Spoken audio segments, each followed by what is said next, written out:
So congratulations on the movie. Thank you. Thank you. Tell me a little bit about the idea. You can't open it. No. It's Nathan's the only reason why I'm really here, I know, so actually. strong. That's He's what it's- so That's strong. what it's like around my house too. Yep. I end up opening everything. Oh.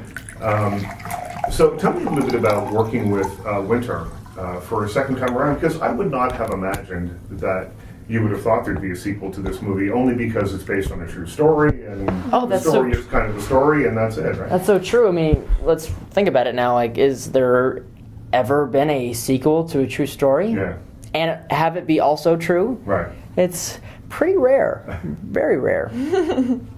And so you're back working with the same dolphin though, and you, from what I understand, sort of formed some kind of relationship with the dolphin. Is that true? I mean, did it Yeah. nod its head when it saw you? Yeah. Well, Nathan, you're here Thumbs up. finally. Yeah. Smile Actually of spoke to me. appreciation. Yeah. No. Well, She learned English over it's the summer. really, So, it's yeah. really not hard to connect with Winter because her personality.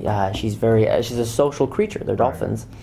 But I felt like I had a special relationship with Oh her. yeah, they're really sweet together. Nathan is really good to Winter. People ask me all the time, does Winter recognize you? Right. And you'd love to say, oh yeah, she does. She recognized me instantly, but you really can't tell. I personally believe that she does. Because there was this one moment on the second one where we were just sort of hanging out. Me, Winter, and her trainer, Abby, were just chilling out next to the pool. I was petting her, just talking to her, having a good time, right? And I did this thing, right? I tilted my head and I said, hey, Winter, how's it going? And she bubbled at the surface and she Right. sank to the bottom. And I was like, okay, that's weird. Yeah. That's weird what she did. And her trainer said, yeah, that's really bizarre.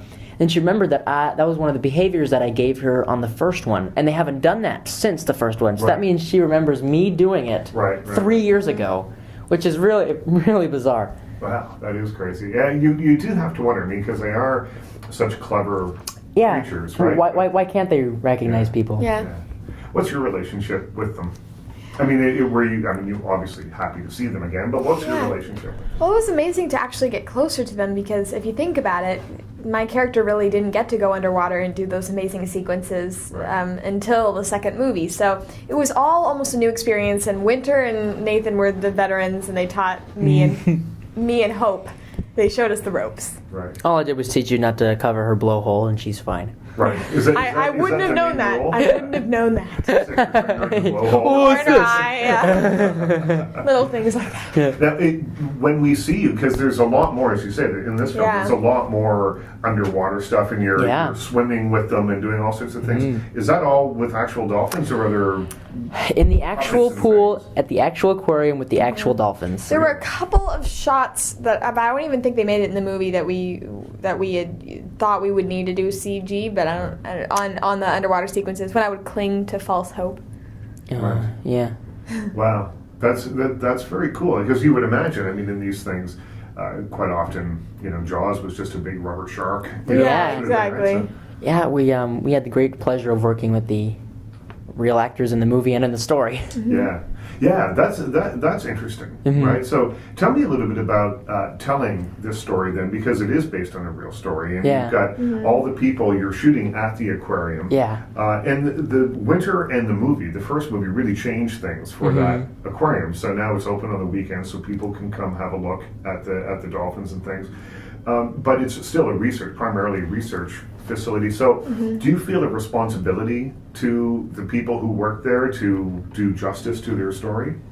Well, there isn't a real Hazel or Sawyer. right. But the work that we do there, since Hazel and Sawyer are technically employees during Dolphin Tale 2, we feel like we definitely should make those people who are our characters look good. Especially as spokespeople for the aquarium. Right.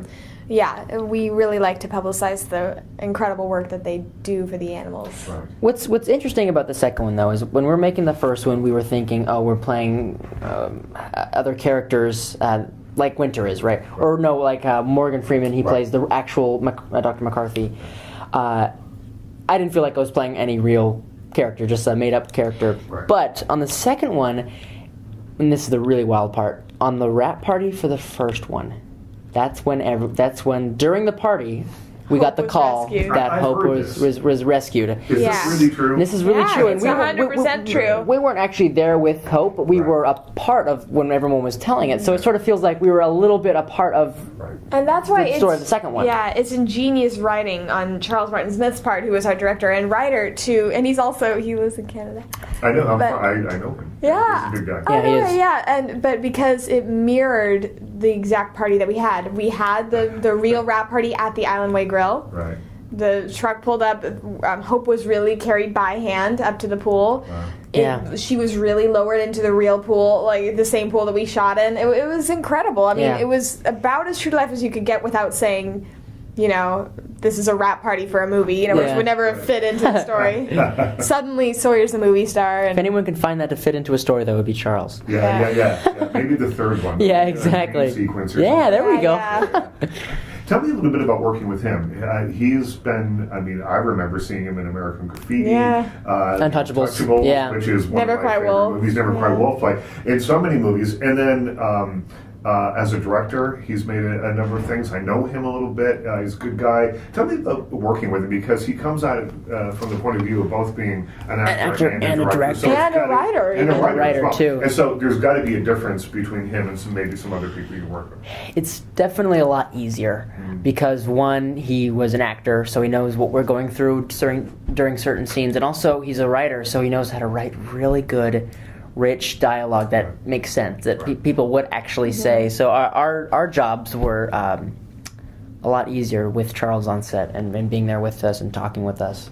I was surprised at your part, because often men don't get it right when they're writing about women, and particularly Teenage writing about girls. Teenage girls. Yeah. It's impossible, right? Yeah, Impossible. Charles. Yeah, he channeled His inner teenage girl. He channeled his inner teenage girl impeccably. I felt like I could really just respond to the dialogue, and I feel like, I mean, he had us do an early table read early on, and so I think he changed some things just to feel what felt right in our mouths, you know. But really, there was barely anything to change, because I don't know how he did it. I think he told me once that he'll like read a script and write it and just say it back and forth, you know, like Right. say the lines and just feel how they feel conversationally. Yeah. Yeah, to see if they actually can come out of your mouth or not. I know Yeah. I've read scripts, I've seen things, I'm just checking to make sure that everything's okay. Still on?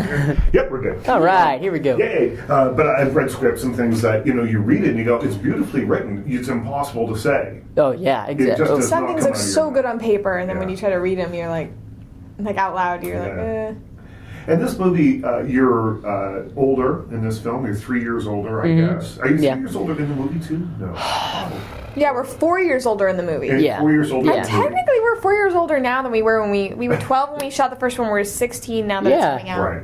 We've been saying 3. We've been lying to everyone. We've been. You're the first one we've been. It's a scoop. Yeah, exactly. Is the scoop. And so that changes things. I mean, there's, you know, I got the little shadings of romance. coming Possibly, through. yeah. That's fun. Snap! Yeah. With all the looks that Hazel gives Sawyer Oh my throughout gosh, the we movie. were laughing so hard when we saw it because I looked so jealous. Like, She's really good at those jealous looks. I've never been like jealous like in that way. Like, I think it's funny that I was able to like channel my inner jealous teen. That's fun. Jealous teen. Did you guys keep in touch between movies? Yeah. Yeah, we Yeah. did. We became very close with really everyone. Specifically Harry. We became very good friends with him. And he's Austin Highsmith. And Austin Highsmith Phoebe. too, yeah. Both of those people are really good people. You're a musician as well, right? She's You're a a musician. musician. There we go, yeah. So you're a musician. So, and did I read that you and Harry hit it off, particularly because obviously he is a gifted musician as well? Oh, well, of course. I mean, I feel like I just, you know, am in awe of everything that he's done with his life, you know, and the way that he gives me advice that isn't like advice, just is more of like, I don't know, he just talks about what he thinks is best, and it just so much of it is something that I can take and use in my life, you know. It's What really kind of amazing. music do you gravitate towards?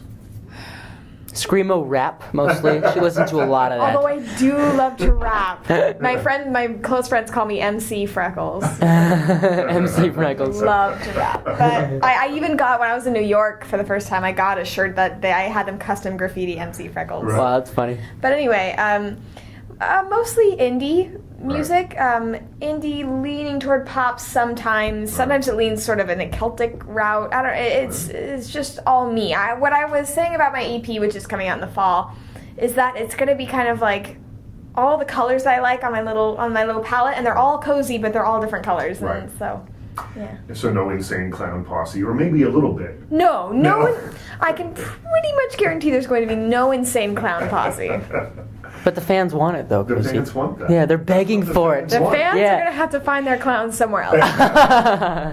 Well, thanks you guys. That's your time. Oh, thank you. so much. It was Had a nice good to see time. you. Congratulations on the film.